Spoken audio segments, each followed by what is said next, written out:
Well, the Biden administration has set another record, and it's not a good one. According to new numbers released yesterday by the Customs and Border Protection, the U.S. is on track for the highest number of migrant arrivals on record, with over 2 million people expected to cross illegally by the end of the fiscal year, which, by the way, is the end of next month. And just to put that number in perspective, in the fiscal year of 2017, under the Trump administration, there were just over 300,000 Border Patrol encounters. So that is only 1/6 of what we're seeing under this administration. Quite a stark difference. Here with more is Florida Congresswoman and member of the House Homeland Security Committee, Cammack. Congresswoman, welcome back to the show. You know, if you listen to Congress, you would think that the border issue is just an issue that Republicans care about. I mean, these numbers, they continue to astonish me every time I see them. I just saw the fentanyl numbers come in, up over 200%, killing over 100,000 Americans.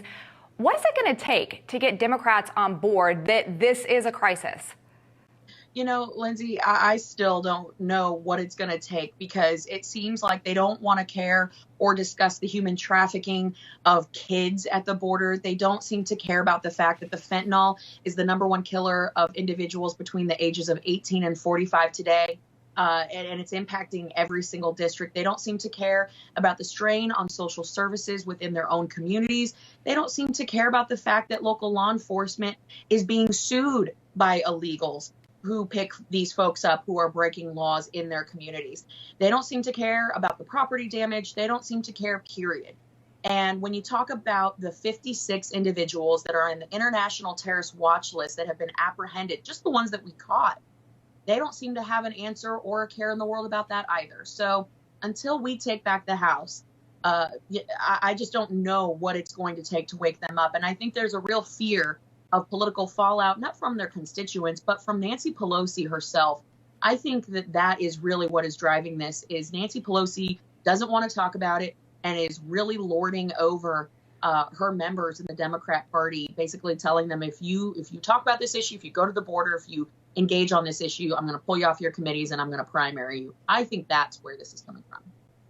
Wow, that is so unfortunate. I mean, ultimately, they're going to come out of this on the wrong side of history. They always tout themselves as humane. We recently spoke to your colleague, Congressman Tony Gonzalez from Texas, who was just in Guatemala speaking with their president, where he said on our show, when he asked the president of Guatemala, hey, what would it take for you to get more involved and help with this issue? And he said, all I need is a phone call from President Biden himself, and I will jump into this.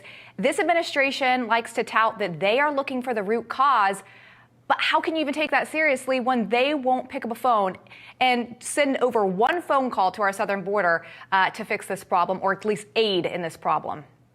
Well, that's exactly it. I mean, this is not complicated. It's not rocket science. You talk to any Border Patrol agent, they tell you all they need is a policy that they can sink their teeth into. They just want the administration to actually enforce the laws that are currently on the books. If you took away the wall, if you took away all their resources, but you actually had their backs and said, you know what, enforce the laws that are on the books, we'll have your backs. That's what they really need. That's what they want. And so the notion that this administration is doing something in the way of border security is a straight out lie. We know that. I've been to the border several times, and it doesn't matter what sector you go to, whether you're in Yuma, whether you're in Del Rio, whether you're in McAllen, Texas, you are seeing the same issues repeatedly. And so it's going to take us getting control of the House and the Senate back to send a message and to secure the border, because this administration clearly is not interested. And you have to wonder, the Democrats' #1 priority this Congress was H.R. 1, the For the Politicians Act, which basically said that non-citizens would be able to vote, and they dropped the voting age to 16 under this legislation. Now we have over 3 million illegals now currently that have been coming across the border. Makes you wonder, is this about elections? Or is this about the humanitarian mission? Because after myself and my team encountering young girls who have been raped, assaulted, the trafficking that we have seen, the drugs that have been pouring across, clearly this is a horrific situation. And the Democrats don't give a damn about the humanitarian crisis that's unfolding down there. It's crazy. Speaking of humanitarian crisis, we're hitting the 1-year mark of the withdrawal from Afghanistan. Sean and I were talking about this yesterday. One of the groups that's been hit worst is women and children who were left in Afghanistan, these Afghani women and children. And this administration doesn't want to talk about it. But most of all, I do not hear Democratic women speaking up for the atrocities that are happening against these women who now are living in fear of their lives, cannot get an education, and they just want to act like, hey, this is in the rearview mirror. We don't even have to worry about it anymore. And mum's the word. Yeah, that's again, this is politics over policy or just basic human decency at this point. That's what we're getting out of this White House. That's what we're getting out of Chuck Schumer and Nancy Pelosi. You think about this disastrous withdrawal, which it couldn't have been worse. Americans got left behind. We had Americans killed. And when you look at just the sheer number of people that were one, left behind, but then evacuated, some clinging to airplanes and, fell tragically to their death. You look at the children that were evacuated without their parents. Over 1,400 kids that were just handed off to Marines, kind of thrown over the wall. Hey, please, give my child a fighting chance. I mean, these are real people that got caught in the crossfire. And now we see the Taliban that has completely taken over. And you said it best.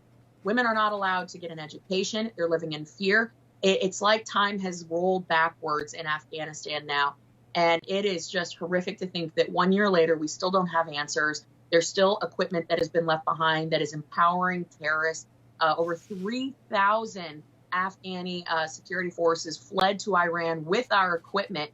And that is supporting the terrorist mission that we know the Iranians support. So it's a disaster from start to finish. We need accountability. We need transparency. We need answers. And the American people, and certainly the families of those that we've lost, they deserve answers too. We were talking to your colleague, James Comer, yesterday, Congressman Jim Comer, who is working on answers. I know Republicans are working on answers. So thank you for that. And it's good to see you this evening, Congressman. Thanks for being here. Good to see you, Lindsay. Have a good one.